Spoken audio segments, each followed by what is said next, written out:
Hey everybody, welcome to the Hockey SKATEDOWN. Before we get into the video, I just want to say thank you to all my subscribers. If you want to join a hockey team, it's free. Click subscribe, hit the notification bell to all. Thank you all so much, and let's get started. I want to do a video on the Toronto Maple Leafs. I came across an interesting article that mentioned they may be making a trade relatively soon, and they said in the next coming days. So, with the way their scheduling is working out in the next coming week or so, they said that they could be active fairly soon. So in this article, they mentioned a couple of names that really make sense for, what the Toronto Maple Leafs can add to take them to that next level.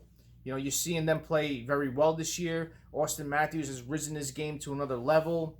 A lot of players are saying that he has, the potential to possibly be a Hart Trophy winner this year, which you could definitely see in his game. He's become more of an all-around player. You're seeing his offensive game is really taking off as well.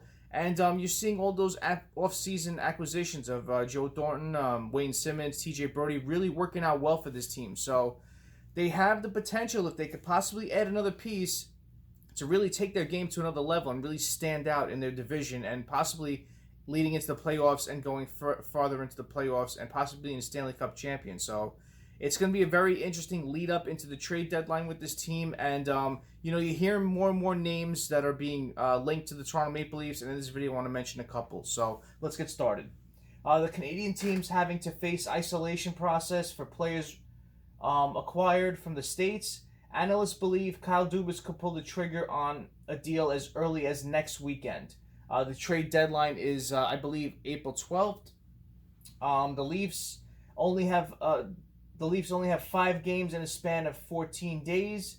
Analysts believe perfect timing to acquire playoff depth. And you heard the Toronto Maple Leafs are trying to add a winger for that Tavares Nylander line, or possibly add a third-line center. So that's what they're looking at if they're looking to add.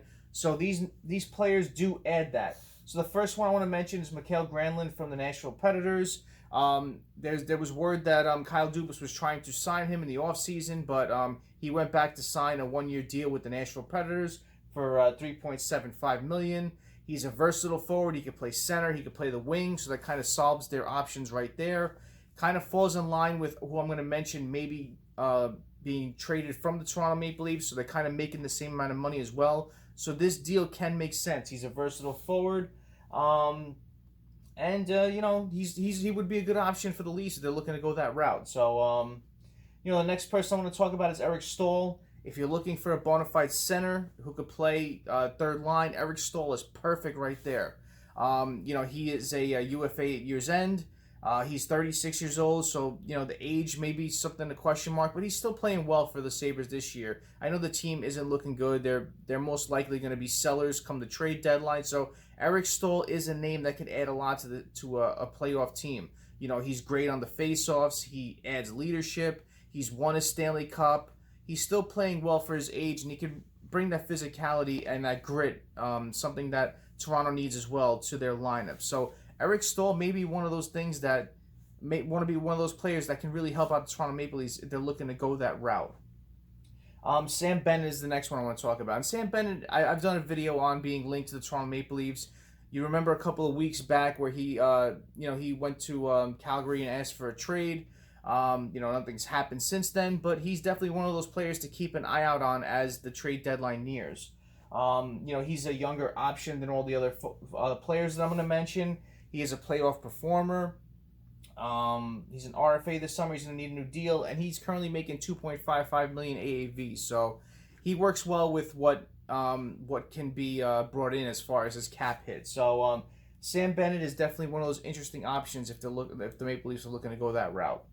And the last one I want to mention is Nick Foligno. And I think Nick Foligno, he's definitely the most expensive out of all this. He's currently making $5.5 million AAV, but he is a perfect fit for the Toronto Maple Leafs. He can play all positions, left wing, right wing, center. He has that versatility where he can play up and down the lineup. He is a true bona fide leader. He's a good locker room guy. He wears his heart on his sleeve for his teams. And, he's definitely one of those players that can add a lot.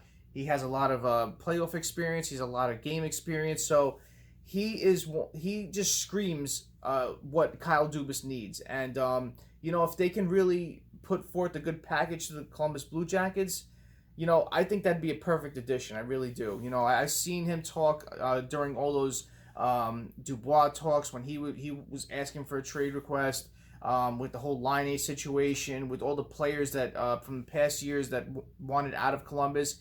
He is the captain. He always spoke up for the team. And, you know, the way he talks, he's for the team. And he's definitely one of those players that can add that leadership. He can add that grit. He can add that physicality. And he can chip in offensively here and there as well. So I think he could really help the Toronto Maple Leafs if they're looking to go that route. The Toronto Sun columnist, Steve Simmons, said that Toronto would have to... Toronto has been sniffing around Columbus Blue Jackets for Foligno. He would add that veteran leadership, physicality, and defensive responsibility to this team to help them get further into the playoffs. And he said in that column, here is where it gets dicey.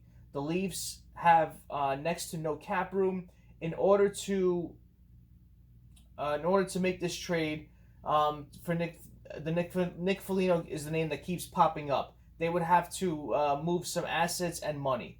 Certainly Kerfoot, for example, maybe one of the young defensemen in Sandin or Liljegren, maybe the young sniper Nick Robertson, or maybe an early round draft pick. So I don't think they're going to try to move Nick Robertson. I think he's definitely a key piece of Toronto's future. But I could definitely see them move in some, prospects like Sandin or Liljegren if they want to entice a team, especially to if they want to move Kerfoot as well. So we're going to have to keep an eye on the situation, who's going to be possibly part of this deal. But as far as money, you can definitely see Granlund being along the lines of Kerfoot. Kerfoot currently makes $3.5 million. Mikael Granlund is $3.75. Eric Staal is $3.25. Sam Bennett comes in lower at $2.55.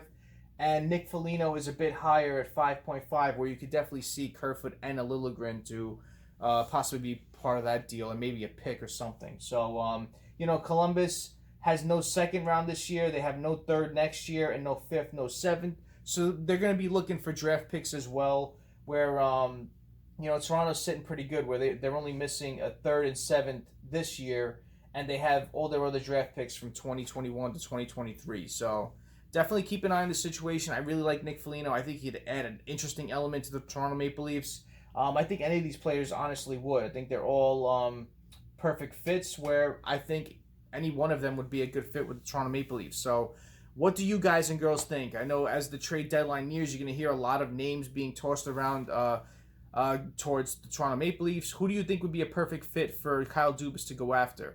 Comment below and let me know. And as always, thank you all for watching. I really appreciate your time. Smash that like button. If you haven't done so, subscribe to the Hockey SKATEDOWN. Join our hockey team. Thank you all so much. Have a great day. Have a great rest of the night. Take it easy. Stay safe.